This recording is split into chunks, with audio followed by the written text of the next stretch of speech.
have a successful career. And one aspect of mental health that is very often neglected is realize our full potential. Of course, all of these are super critical, super important, and we tend to focus on coping with daily challenges and relationships more often than not when it comes to mental. He says that mental health needs to start from needs to address everybody, and it affects the disadvantaged people the most. When we normally think of treating mental health, the traditional approach tends to be very much focused on treatment, which is after the fact and super expensive. And it tends to focus on emotional, prevent it from happening. This is far cheaper, more effective, and more sustainable. Instead of just handling emotions, we should handle the source of emotions, address the mind-body system as a whole. And Dr. Peter is going to talk about, have an entire session on how to address the mind-body system.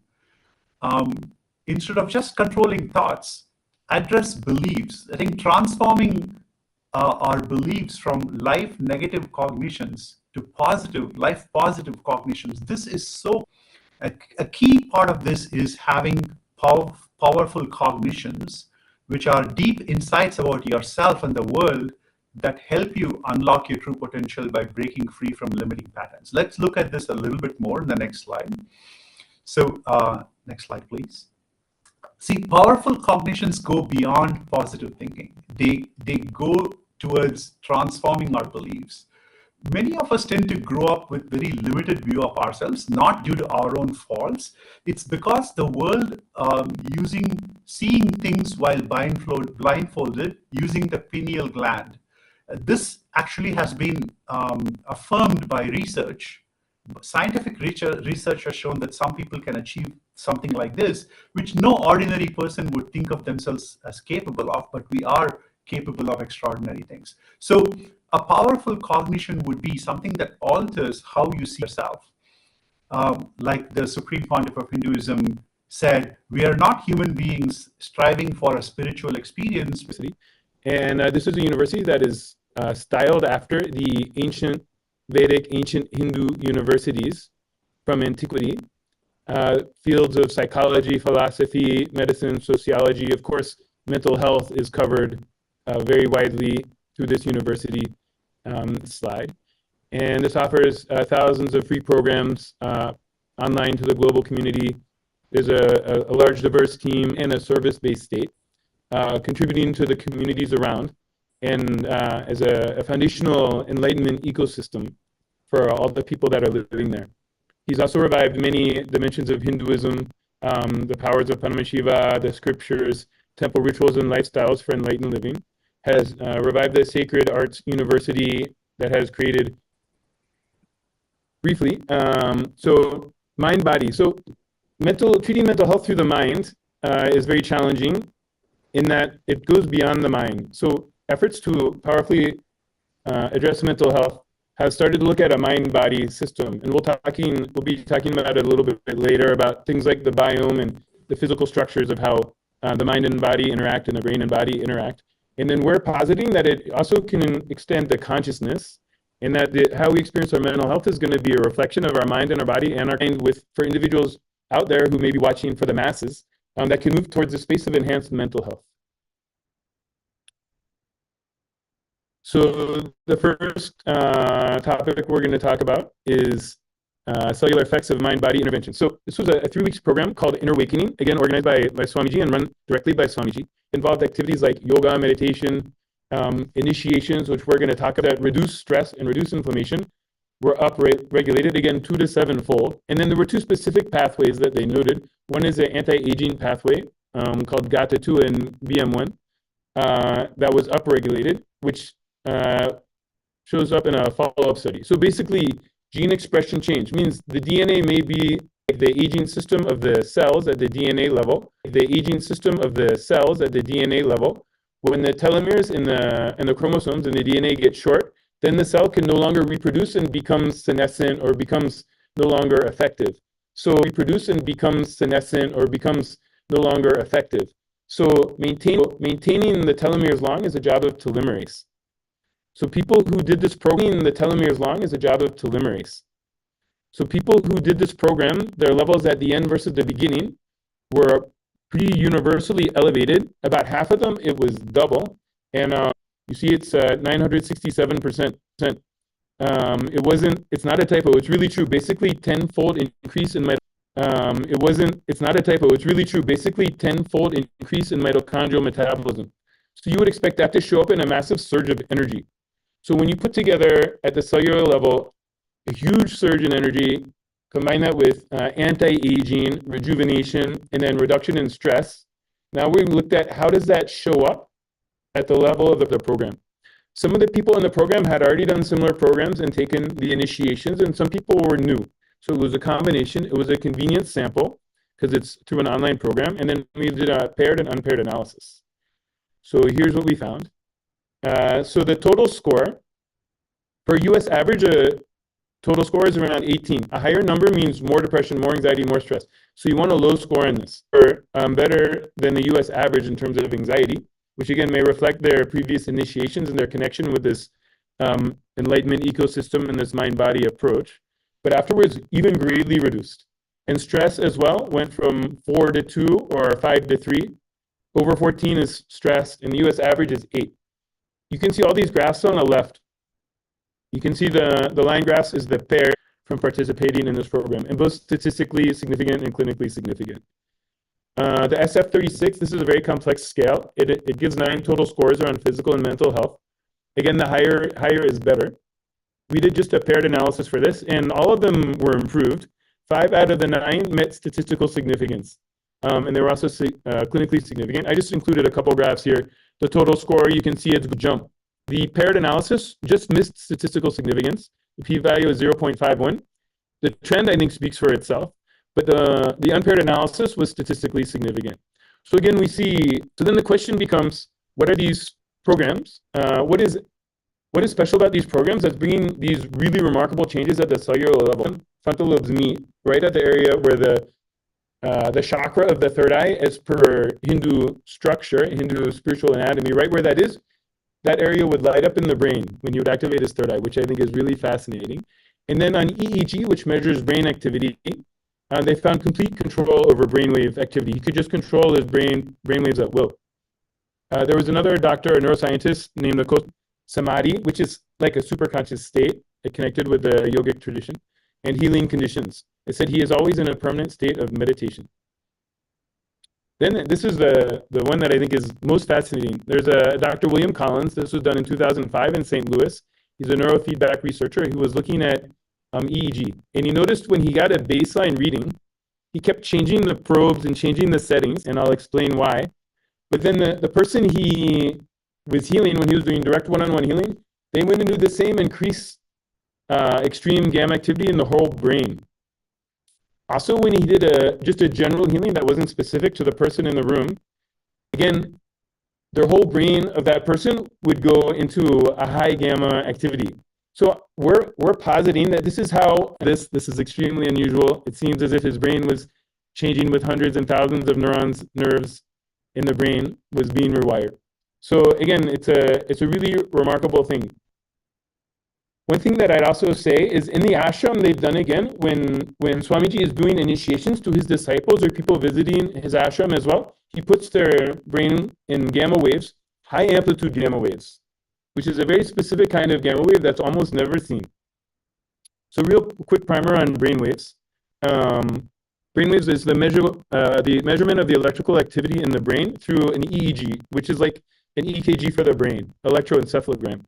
You can see delta waves are very low frequency waves from 0.5 to 4 hertz on the bottom left. This is like when you're see them on a normal EEG.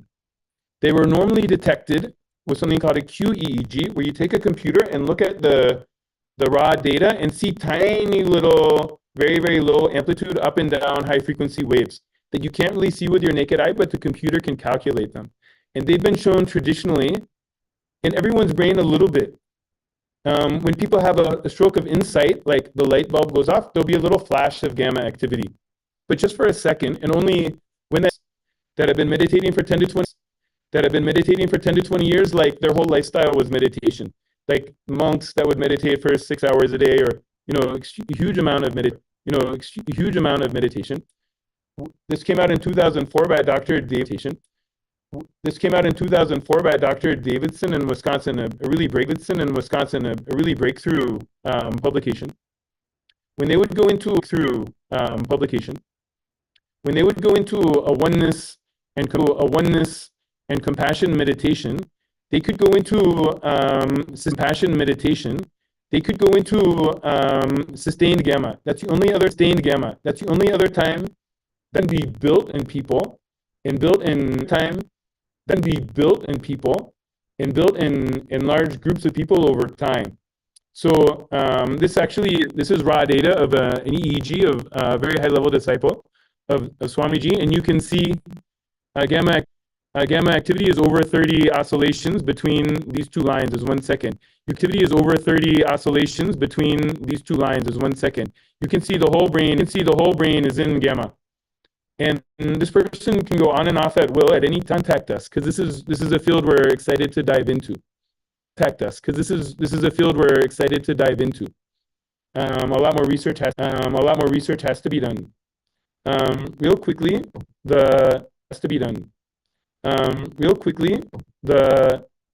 some lifestyle things. I'm not going to go in detail because I'm over time already.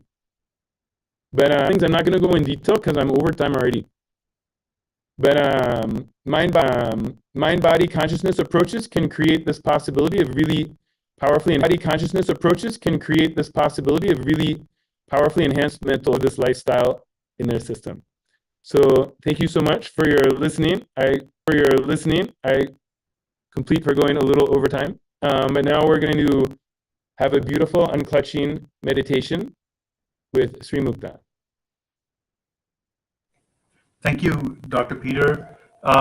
What I wanted to say here is that Dr. Bloomfield talked so much about the state of space where let's watch this video briefly. Go ahead, please play.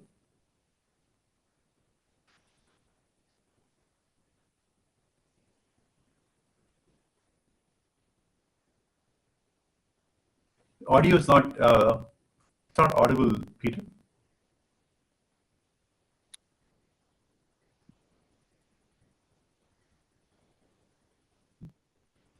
Fight, destroy, play with any thinking process in you. That's it. Do not create, sustain, maintain, fight with, try to destroy.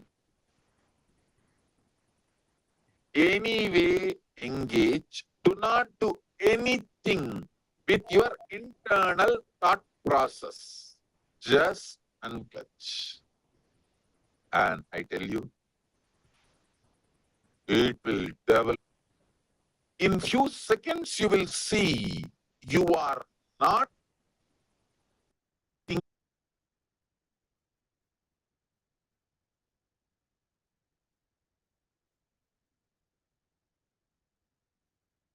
pure unclutch. Pure unclutch. Sit straight. It's just to go through this unclutching. It's a great experience. I think it's really worth seeing that how simple a process can really bring your stress levels down. So I would really advise you to I'm going to give you a few minutes, play some meditation music. Essentially, when he says disengage from all thought processes, every time a thought comes, just unclutch without engaging with it. Please play the music.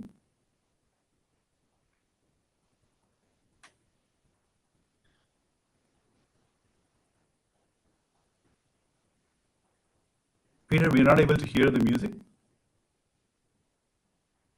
It's playing here.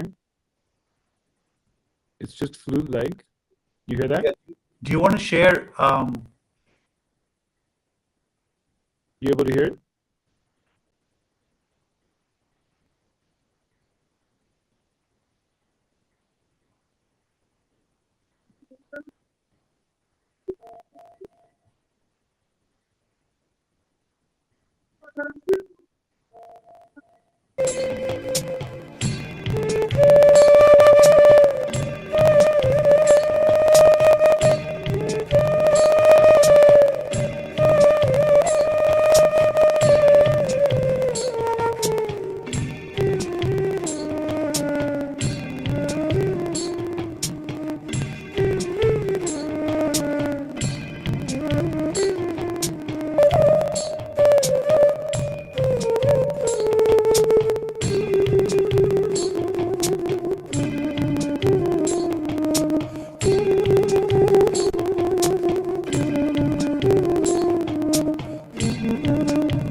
becomes more visible to you.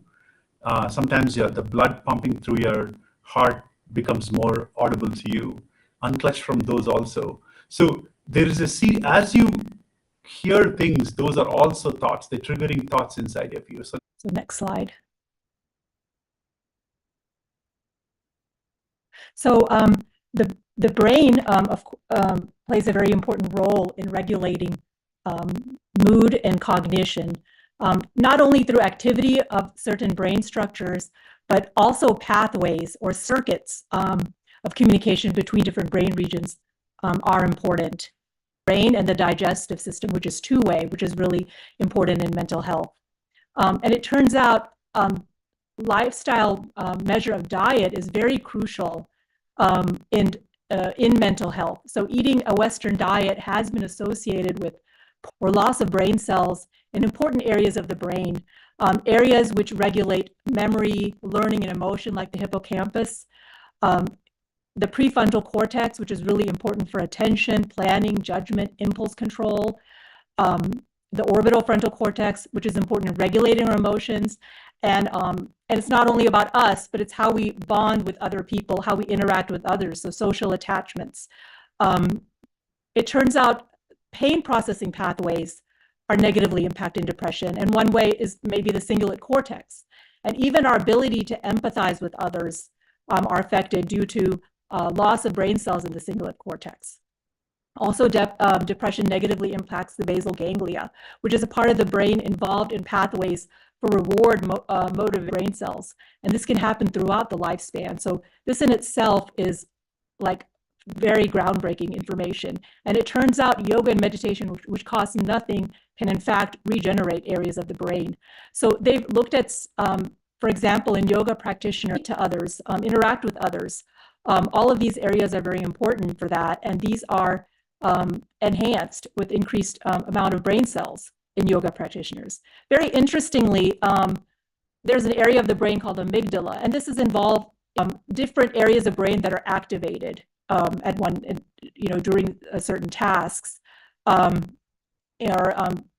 basically, functional MRI studies have shown that there's increased activation in practitioners of meditation in regions of the brain involved in attention and controlling the autonomic nervous system, such as the dorsolateral prefrontal cortex, parietal cortex, hippocampus, temporal lobe, anterior cingulate striatum. These are also involved in emotional processing, some of these areas. Very interesting decision-making, learning, memory, and also the ability to monitor ourself, to know what's happening within us and our environment, and as well as having self-awareness about fear and anxiety. Interestingly, I also wanted to mention that in yoga practitioners, they've looked at yoga practitioners over their lifespan, and they tend to have less of the natural loss of brain cells that happen to us as we age. So it's also protective of the loss of well. The dopamine is the brain chemical responsible for the feeling of pleasure or reward. Interestingly, studies in both yoga and meditation practitioners have shown that they have lower levels of a very important hormone called cortisol. This is a stress hormone, and the GABA activity was boosted basically to the same level as people who were healthy and who did not have depression. So this is all very promising findings. You can move on to the next slide. I'll invite Dr. Pandav to discuss the next few slides. So Dr. Best possible way. So, the whole food plant-based diet, which is called Sattvic diet, which basically comprises of fruits, vegetables, whole grains, legumes, beans, and least amount of unprocessed food and meat. So this is what whole food plant-based diet is. We also call it Sattvic diet. So what essentially this diet does is, it is high in fiber, high in antioxidants, high in polyphenols. So basically what it does, it produces neurotransmitters like serotonin, dopamine, glutamate, and microbial composition is glutamate, and microbial composition is crucial. Some contribute to good mental health and others are detrimental and it names few of the bacteria to good mental health and others are detrimental and it names few of the bacteria. And also it has positive impact by regulating taurine, cortisol. I have not developed a biomemory where the pain is stored and gets inside your system and creates pain. No. So if you consume them, if you consume plants, vegetables, there is no pain going inside your system, along with it. There is no biomemory going inside, along with it. There is no biomemory going inside. Pure energy food, only that goes inside. But with the food, only that goes inside. But with the animal, the muscles have a capacity. The muscles have a capacity to store muscle memory and are prone to that pain. That's the reason I request you to be a vegetarian.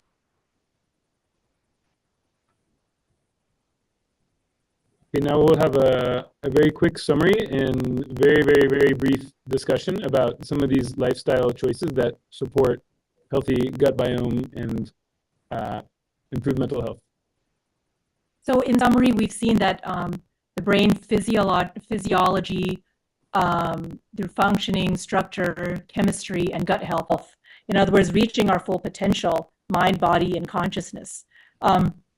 So I'd just like to open up the discussion now to also Dr. Pandav and Dr. Nirmala Shivaji. And maybe we can discuss how the Hindu lifestyle practices that Swamiji is promoting have a major energy level up, and it has effects at physical plane, mental plane, emotional plane, spiritual plane. That's what I found. So the least is, you lose weight, and but other than that, so emotionally you feel much better, you feel much lighter, your energy level goes through the roof to a deep level, in the sense that you're not doing meditation, it is kind of happening to you. So it's a different state to be in. Definitely there. And it turned out it really wasn't as difficult as one thought, after the first day or two.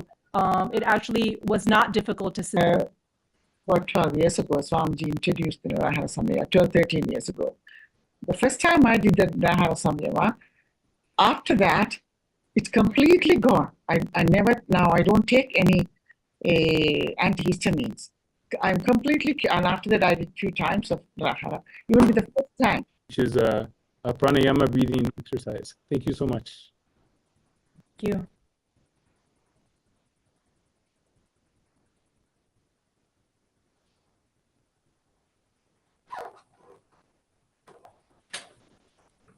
Because we are running out of time, I'm going to go through this very briefly. But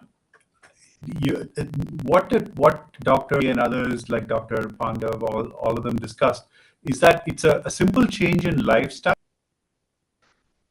And roll your tongue and just put it outside of your mouth just a little bit so that your tongue is sticking out like this. And then deeply inhale through your tongue and then exhale through your nose, right? Like this.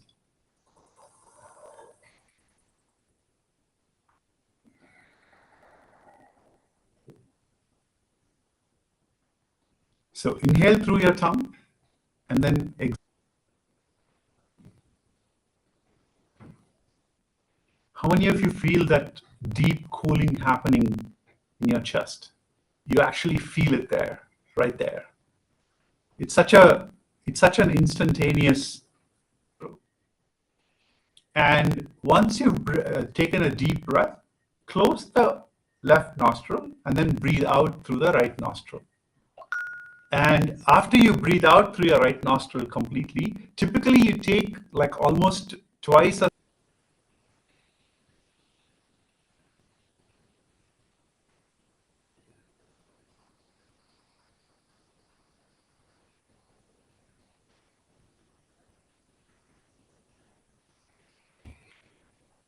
if breathing out makes you feel stressed because I'm asking you to breathe out twice as long, you don't have to do it. Just breathe out like till the count of 6 or 7. That's also okay. Whatever makes you feel relaxed. Typically, breathing in the alternate nostril breathing actually makes you feel quite relaxed. Okay?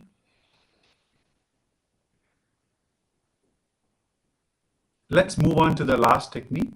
Take a quick breath, let the natural breath happen, and then start the humming again. So for example, it sounds like this.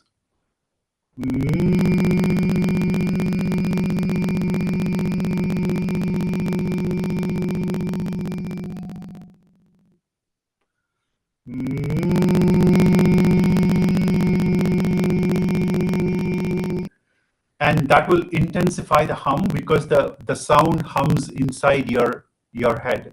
And very soon your entire head, your chest, your body will start humming along with you like this.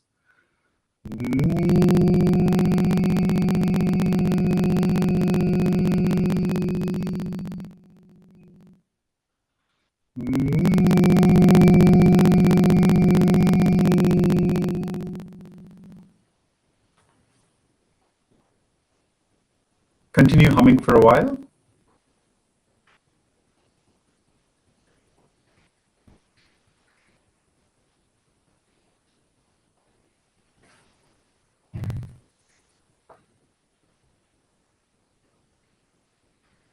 Done together, they actually have very powerful medicinal, sorry, I won't say medicinal, it's a very powerful effect in cooling the body, right? So we're going to talk about kriyas at the end of this whole session.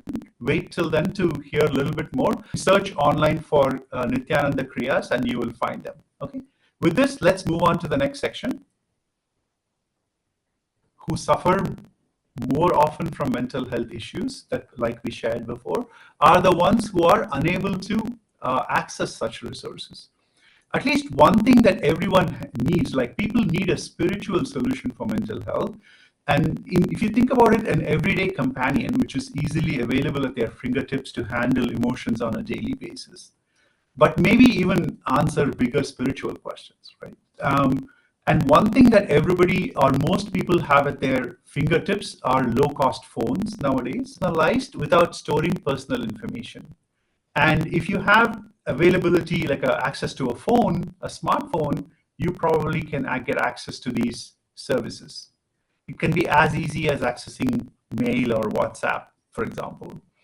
And the beautiful thing is conversational AI can actually help address a wide variety of mental health needs. I want to say for sure here that AI cannot replace human beings. We still need people. And we need AI or the science of happiness as taught by Hinduism. So this Nityananda.ai has the entire access to his teachings and the science of happiness and the science of enlightenment as taught by Hinduism.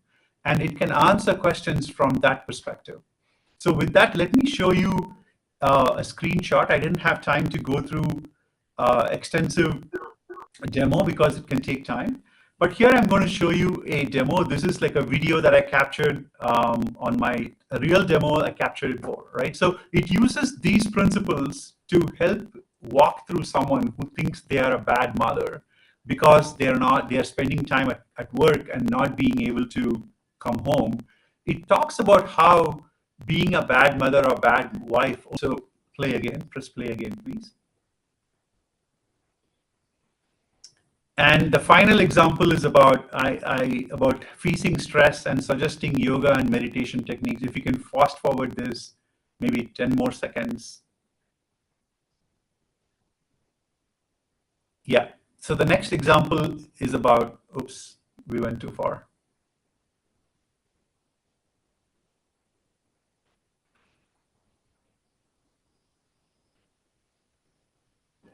Health, wellness, and holistic approaches.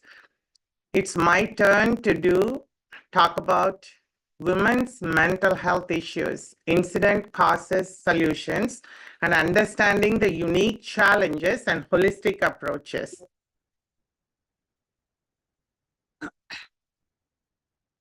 The National Institute of Mental Health here shows the incident of mental illness among women.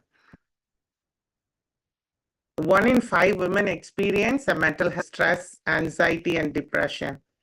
Gender-based violence, women are more likely to experience domestic violence, sexual assault, and emotional abuse.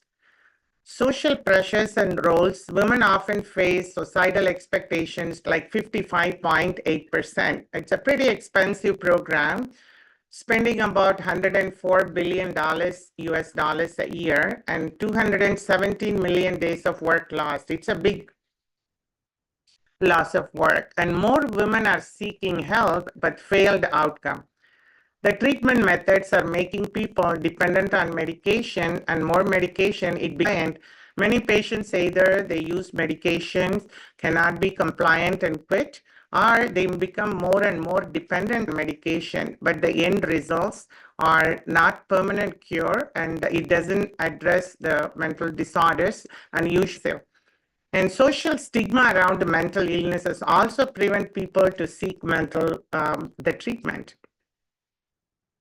So by knowing the different reasons for women's mental illness and also the available treatments are not that effective, let's learn from Kailasa a holistic approach with proven results by empowering women. So when we go into the depth of the empowering methods before, very powerful words about women. Women, by their very DNA, have the capacity and groundedness to hold an ecosystem or family or a team or a community together. So women have their own intuitive intelligence in the field of keeping something very stable, keeping it together and making it functional. So Hinduism creates an ecosystem for the legislative chambers, put their views on forefront. So women hold 80% of leadership positions in Kailasa. While Kailasa's policy stipulates that 33% legislative positions should be held by women, currently women make up 90% of the governance in Kailasa. So when we empower women, they can be great leaders. So we may need a woman president. So at the free physical and mental wellness, this free medical care is provided, ordains women and allows women to perform temple rituals. This is the real true rituals. This is the real true reviving of the ancient Hindu tradition.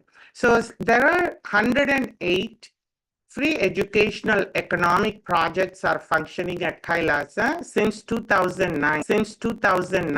Here are some 5 the most important I'm mentioning here. The Kailasha's Nityananda Lakshmi, the world's first Hindu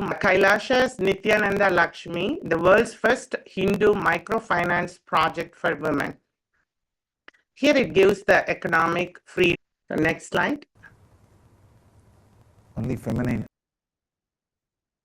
Yeah, I think it's a video to be played. Let's hear from Swamiji, his powerful message and a description of a woman by him. Energy can be given the world. Only feminine energy can be. It would have been completely family-based civilization. So naturally, everybody would have had their basic needs. All the basic needs would have been supplied to the whole world. Only the feminine energy need to be awakened. Only that can be called as. And being there in women during their most sensitive time, pregnancy, delivery, taking care of all age group women, I want to share only after being part of the Kailasa, multiple initiations from Swamiji, the multi-dimension of myself that we realize, and also that I want to give a true statement here to all the viewers and listeners to hear that I'm well known for my surgery in my hospital and where I'm practicing. And after being with Swamiji for almost about 20 years, none of my patients need pain medicine, and none of to bless every woman all over the world.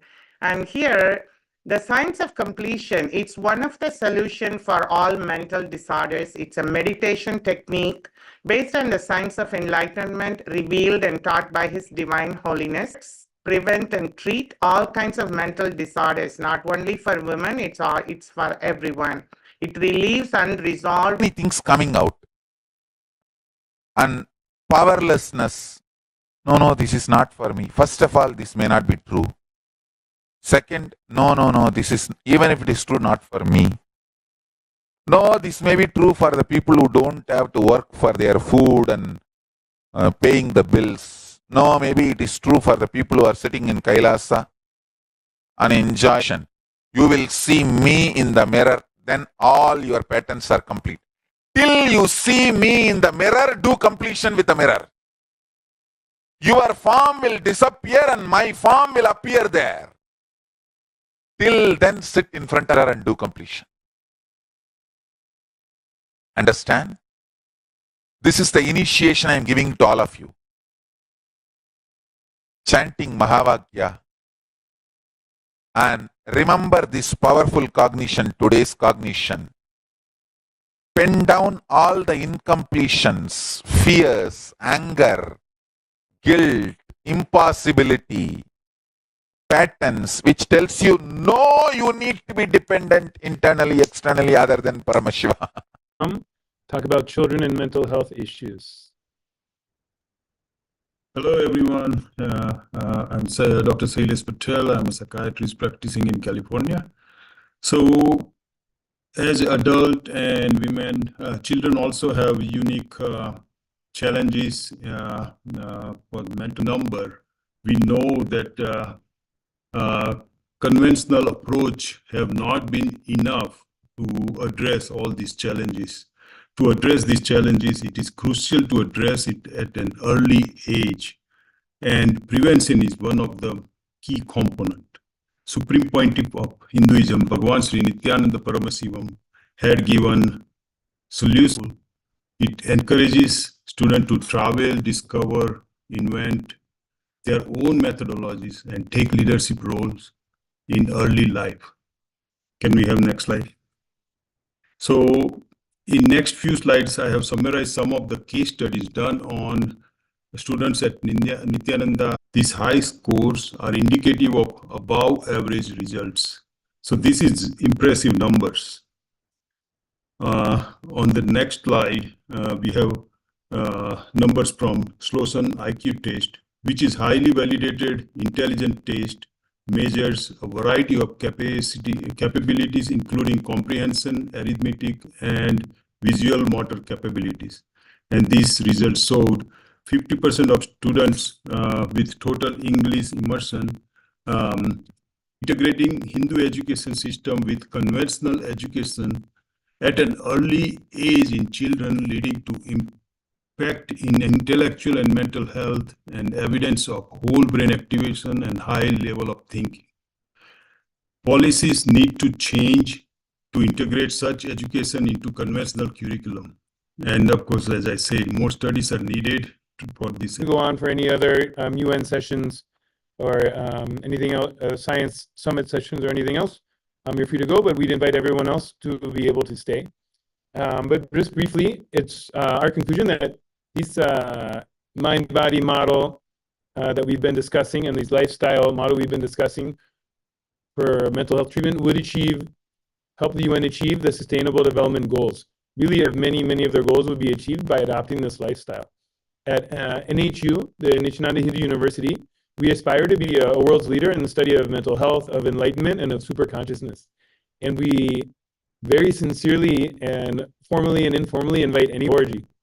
So we invite policymakers, we invite academicians, and other politicians, anyone, to contact us to see how we can bring this to the world to attain and achieve the UN Sustainable Development Goals and bring higher possibilities of mental health and overall life and potential to the global community.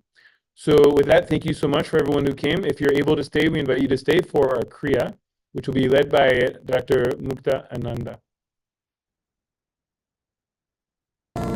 In this energy circulation, energy flow, if there is a disturbance in some part, for example, liver, kidney, or heart, intestine, at some part, if there is a disturbance. For Kundalini energy, in the Vedic tradition, the Kundalini energy is the innate, immense potential energy in every individual that helps complete the energy circuit.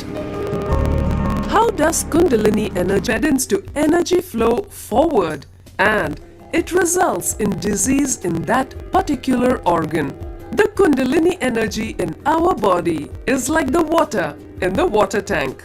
Kriyas are powerful tools which help to remove the energy blockage and restore the energy flow.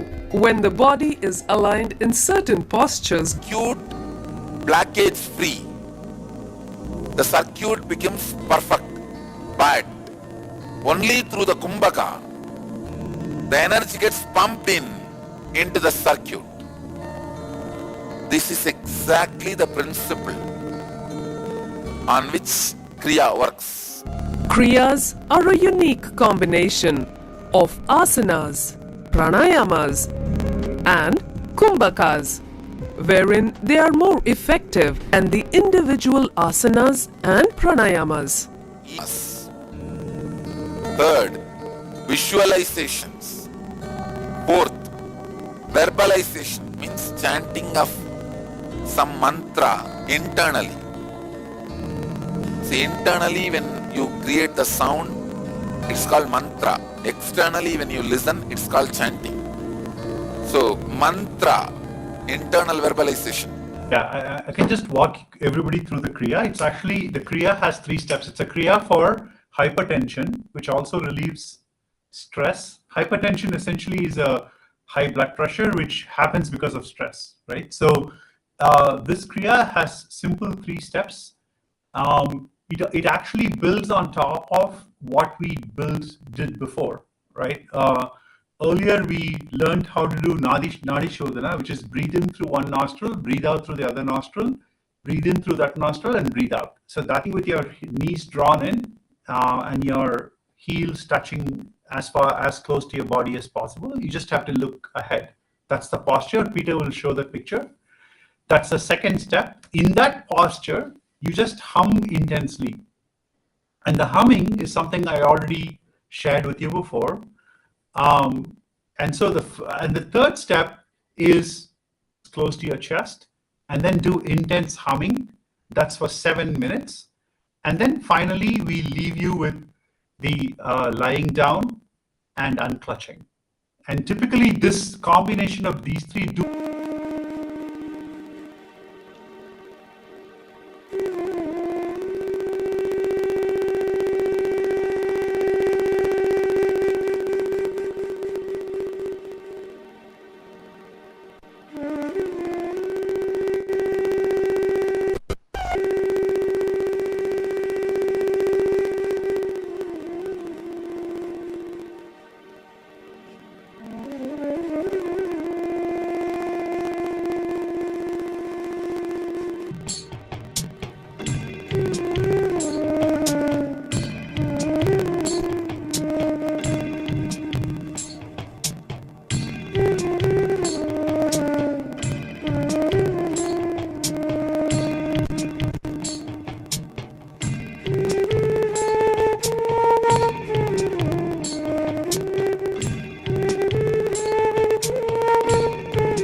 Hum intensely.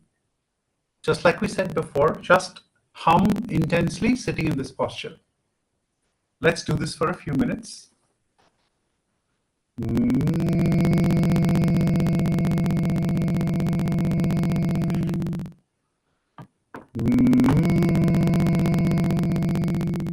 You can play the music too, Peter. Thanks.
You will start focusing more on the music and the sound outside of you.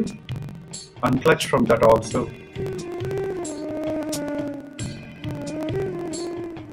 When you unclutch from that, you will start hearing your own body sound.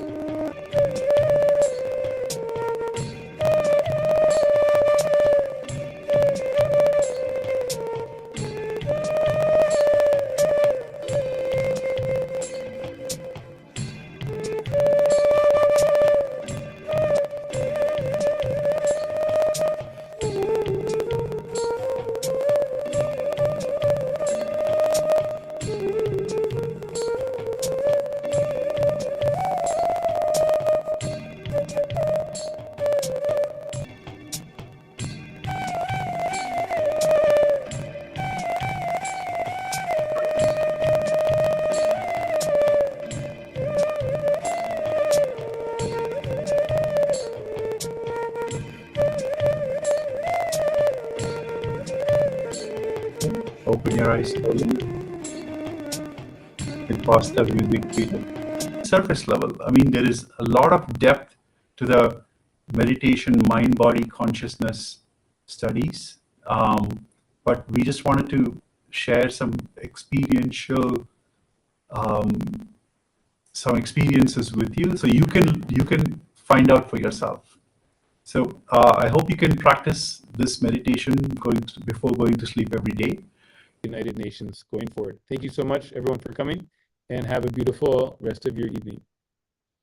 Thank you so much.